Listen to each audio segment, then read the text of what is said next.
Give me a clap, Sam.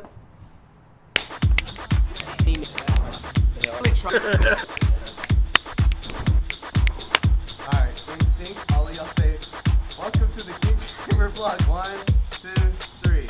Welcome to the King Kramer vlog. You said my name wrong.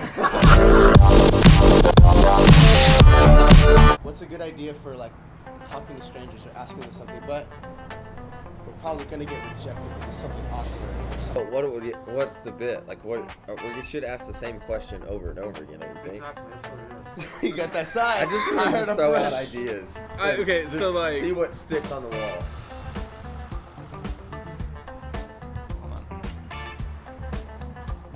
What are you doing? technically we could only do it once.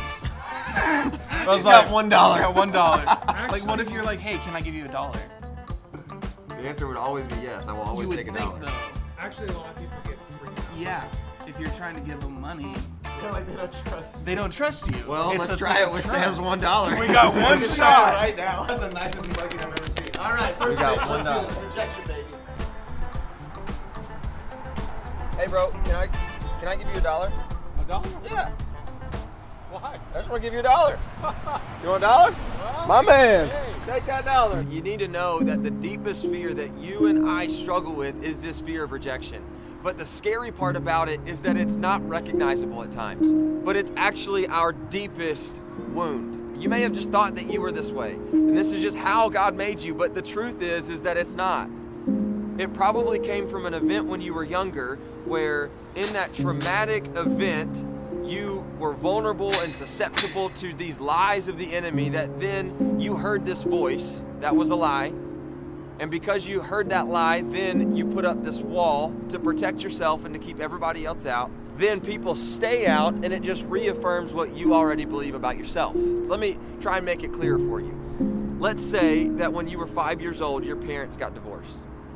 And that's a really difficult and tough thing to deal with, no matter how old or young somebody is. In that moment, you heard this lie for the first time say, this is your fault, or you're not good enough. In fact, you were so difficult and so burdensome financially, emotionally, it caused such a rift in your parents' marriage that their only result was just to leave, just because of you. Obviously, that's not true, but those are the lies and the voices that we hear over and over again. You know, for me in my life, my fear of rejection has caused me to become a people pleaser, to where I say yes to everything and I say no to the most important thing, being my wife. Listen, when you say yes to something, you say no to something else, and I've said no to my wife for way too long, all because I was afraid of being rejected. I've compromised my integrity as a leader. I've made decisions based upon whether people would like me just because I was afraid of rejection. Excuse me, sir. Would you like $1? Can I give you $1? Sure. There you go. Just give it $1.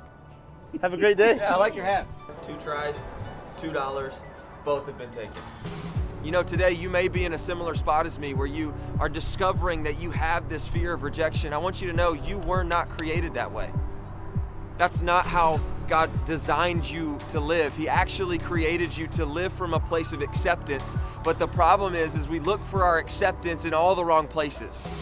We expect our spouses to give us the acceptance we're longing for. We expect our job to give us the acceptance we're longing for, our accomplishments to give us acceptance. And the truth is that because rejection is our deepest wound, acceptance is our greatest need, but it can only be met by one person. His name is Jesus. See, there's only one person in all the world that will fully know you and fully love you.